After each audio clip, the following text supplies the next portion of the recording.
मी काही रिव्ह्यूअर नाहीये. राजा शिवाजी चित्रपट काही गोष्टी खटकल्या, काही गोष्टी खटकल्या नाही आणि तो चांगला वाटला. रितेश देशमुख साहेबांचे आभार मानले पाहिजे. खूप चांगल्या पद्धतीने नको वाटलं होतं बोलायला. बाबा कायला बोलायचं आपल्या सिनेमाबद्दल वाईट. 3 गोष्टी चांगल्या सांगतो. छत्रपती शिवाजी महाराजांना रितेश देशमुख साहेबांनी ग्राउंड लेव्हलवर दाखवलं युद्ध करताना. हिरो त्याच्यापेक्षा जास्त पॉवरफुल होतो आणि ते झालंच पाहिजे. तसंच दिसलं पाहिजे सिनेमात तरी. तर नमस्कार मंडळी. द मराठी भोंगा या युट्यूब चॅनलवर मी राजू नारळे तुमचं स्वागत करतो. तर आपला विषय आजचा आहे की राजा शिवाजी चित्रपट कसा वाटला आणि त्यातलं काही गोष्टी खटकल्या, काही गोष्टी खटकल्या नाही आणि तो चांगला वाटला. मी काही रिव्ह्यूअर नाहीये. फक्त जे चित्रपट पाहिलं आणि त्याबद्दल थोडक्यात बोलतो. जास्त बोलणार नाही. मोजून 2 ते 3 मिनिटं बोलणार आहे. राजा शिवाजी हा सिनेमा मित्रांनो मी पहिल्याच दिवशी बघायला गेलो. मी 8 दिवस काय बोललो नाही. 8-10 दिवस झाले सिनेमा रिलीज होऊन 10-1 दिवस झाले. आणि का बोलू नये याचं कारण मित्रांनो, नको वाटलं होतं बोलायला. बाबा कायला बोलायचं आपल्या सिनेमाबद्दल वाईट. वाईट नाहीये. एकच गोष्ट मला तेवढी खटकली त्याबद्दलच बोलतो. सिनेमातल्या पहिल्यांदा 3 गोष्टी चांगल्या सांगतो. सिनेमातली पहिली गोष्ट म्हणजे ज्या पद्धतीने छत्रपती शिवाजी महाराजांना रितेश देशमुख साहेबांनी ग्राउंड लेव्हलवर दाखवलं युद्ध करताना.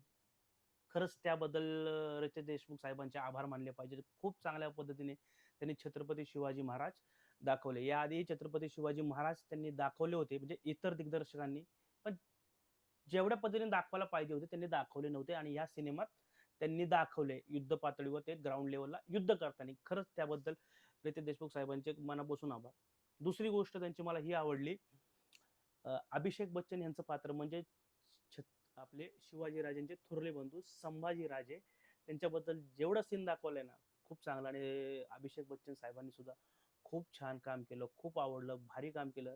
लोकांना थोरले संभाजी राजांबद्दल जास्त माहिती नाहीये. त्यांची कनकगिरीमध्ये त्यांची समाधी आहे. ते तिथं ज्या पद्धतीने युद्धात ते गेले आणि कुणी त्यांना मारलं सगळ्यांना माहिती आहे. ते आजपर्यंत कोणी दाखवलं नव्हतं. फक्त नाटक-बिटक यातून सांगण्यात आलं होतं. आपले छत्रपती शिवाजी महाराजांचे थोरले बंधू संभाजीराजे हे कनकगिरीच्या वेढ्यात अफजल खानाकडून मारले गेले. एवढंच फक्त वाचनात आलं होतं. आणि त्यानंतर तिसरी पॉइंट म्हणजे त्या सिनेमामधला आपल्या अजय अतुल यांचं म्युझिक खूपच छान, खूपच भारी.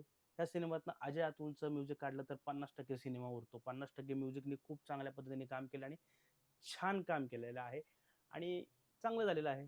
आणि ह्या सिनेमात खटकलेली गोष्ट ती म्हणजे एकच आहे. तशा 1-2 गोष्टी खटकल्यात पण त्या एवढ्या काही ह्या नाहीयेत. ठीक आहे, ते आपण सोडून देऊया. फक्त यातली एक गोष्ट खूप खटकली ते म्हणजे आदिलशाह. जो आदिलशाह म्हणजे आदिलशाहीचा तो राजा होता. तो पूर्ण आदिलशाही सांभाळायचा. त्याला ज्या पद्धतीने दाखवण्यात आलाय ना, विनोदी पद्धतीने दाखवण्यात आलेलं आहे, ते अजिबात आवडलेलं नाहीये. का? याचं कारण सांगतो मित्रांनो.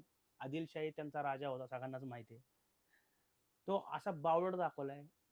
कबूतर-बिबूतर सांभाळतोय. बायको त्याचे टोमणे मारते बायको त्याला. मुलगा त्याची मरण्याची वाट बघतोय. बायको बी त्याची मरण्याची वाट बघतोय. ह्यानी काय होतं असे विनोदी पात्र दाखवले ना, आपला प्रतिस्पर्धी कमजोर वाटायला लागतो.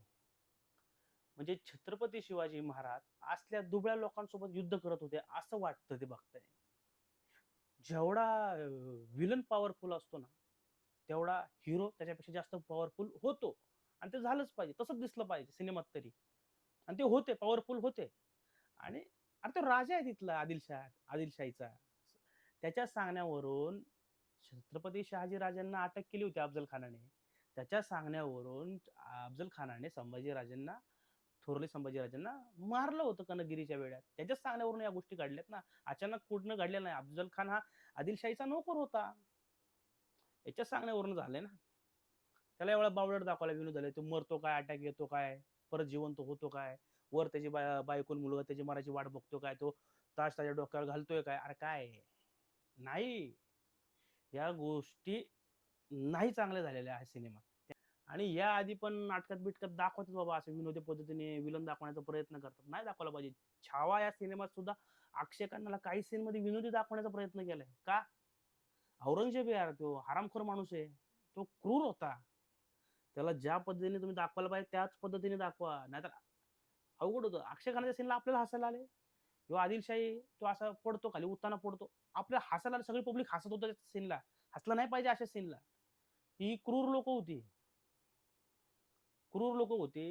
ह्यांच्याच विरोधात महाराजांनी सुरुवात केली होती ना. आदिलशाहीला संपवलंय पहिला, नंतर मुघल. आदिलशाही, निजाम हे सगळे वेगवेगळी लोक होती. या सगळ्या सम्राटांना लढलेत ते. आणि यांना जर तुम्ही कमजोर दाखवलं तर अवघड होईल.